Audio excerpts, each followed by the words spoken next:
What's up, everybody? I'm Clayton. This is my movie review channel, and today we are going to be taking a look at Mission Impossible 7 Dead Reckoning Part 1. It's directed by Christopher McQuarrie and starring Tom Cruise, Haley Atwell, Rebecca Ferguson, Simon Pegg, Ving Rhames, and Esai Morales. This movie is still in theaters.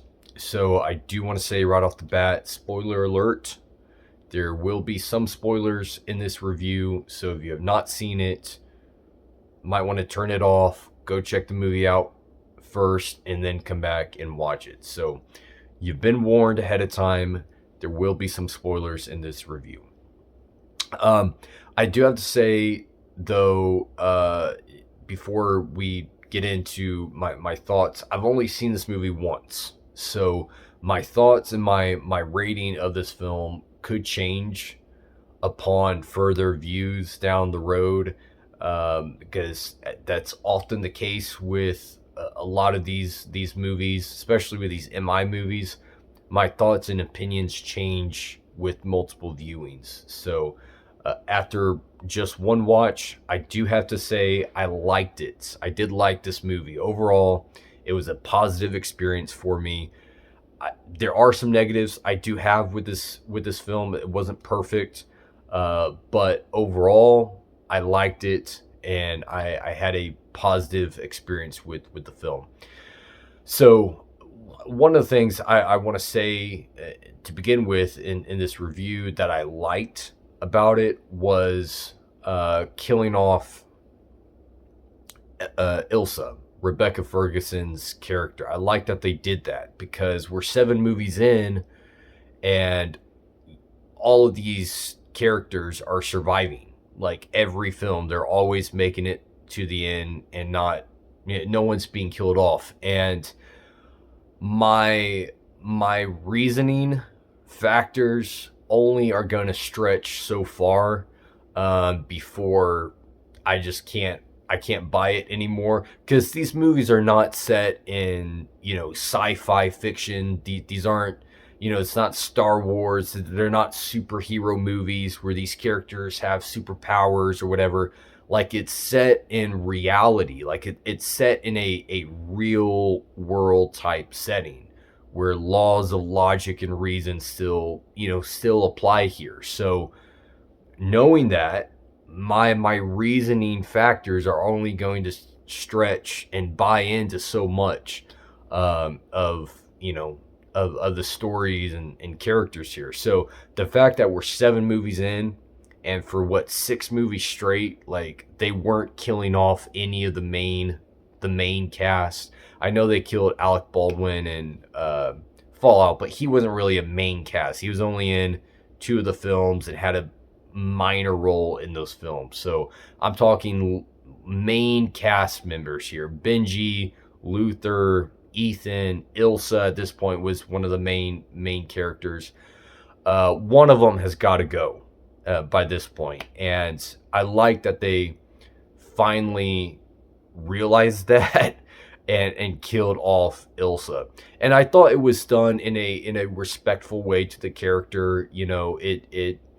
Her death actually did something for the other characters. It wasn't a wasted or meaningless death. There was purpose to it. There was meaning to it. So I thought it was handled well. I like that they did that. The action was good. The fight choreography was good. I liked some of the action set pieces here. I thought looked really good, and were well directed, well structured, and designed. The scene where Ethan drives his bike off the cliff and kind of skydives down to the train was incredible. One of those moments where you're just like taken back. You're just like, wow, that's an awesome shot, and it was. So yeah, some really good cinematography, camera usage here. Good action. That was well directed, well handled. All that stuff was really cool. I liked the script for the most part. I do think it could have been condensed. I don't think this movie needed to be 2 hours and 45 minutes. They could have cut a lot of the stuff, kept it condensed, shortened. I would have liked it. I would have liked the script to really just focus on Ethan and Gabriel. I thought the Gabriel character was a good character that was interesting. I was interested in him. I wanted to kind of know more about him. I think if they would have kept it there and made it more personal, I think I would have enjoyed the film a little more. And I think it would have worked better. They would have just cut out a lot of the extra stuff, condensed it to Ethan and Gabriel. Would have worked better for me personally.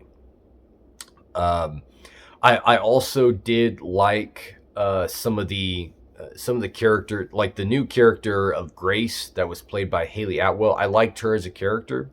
I thought she brought a certain charm to the film. I think she's an interesting character as well, kind of like a Catwoman type of character who's really pretty, but also has this ability to kind of steal things. She's kind of a thief a little bit, in kind of manipulative. She kind of knows how to get her way, and she reminded me a lot of Catwoman, the character of Catwoman, and what she did, how she was written, and her performance as well. So I liked her as a character. I thought she was a good addition to the film. The acting I thought was decent. There wasn't really anything in the acting that stood out to me. Honestly, I thought Haley Atwell was probably the best, gave the best performance in this film. We didn't really see anything new from Cruz or any of the other characters that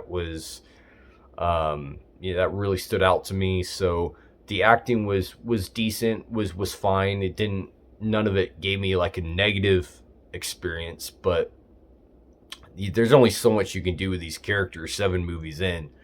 I wouldn't expect a whole lot, but I do have to say one of my negatives here was the lack of character development and growth from these characters.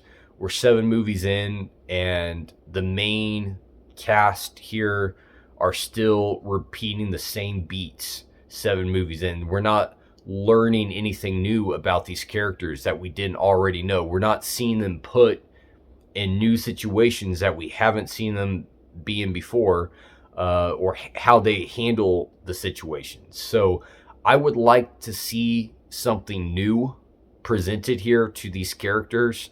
I would like to see Ethan go up against someone who's physically superior to him, someone who can beat him down and break him physically.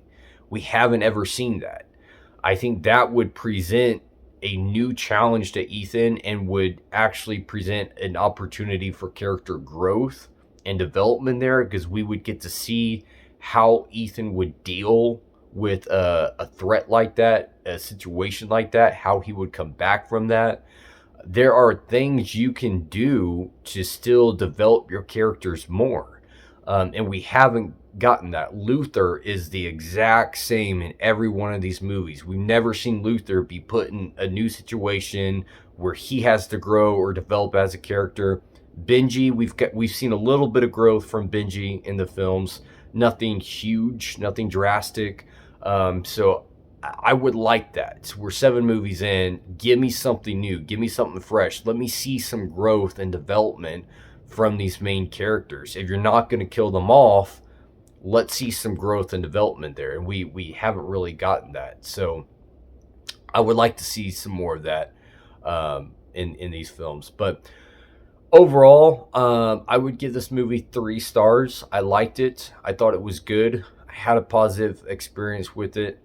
Had some issues, some things that did bother me, especially with the repetitive beats that it hit again.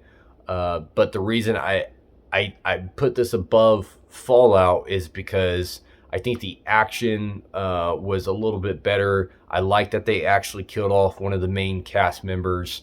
I thought the new character of Grace was a good addition that we didn't really have in Fallout. So there were things in this one that I enjoyed more than Fallout, but there were some of the same issues as well. The repetitiveness, hitting the same beats, no character growth or development for the main cast. So there you go. Those are my thoughts on Dead Reckoning. Let me know your thoughts in the comment section. What would you rate this film? And are you excited about part 2? Let me know in the comment section. Thank you for watching, and as always, until next time, kick it and rock on.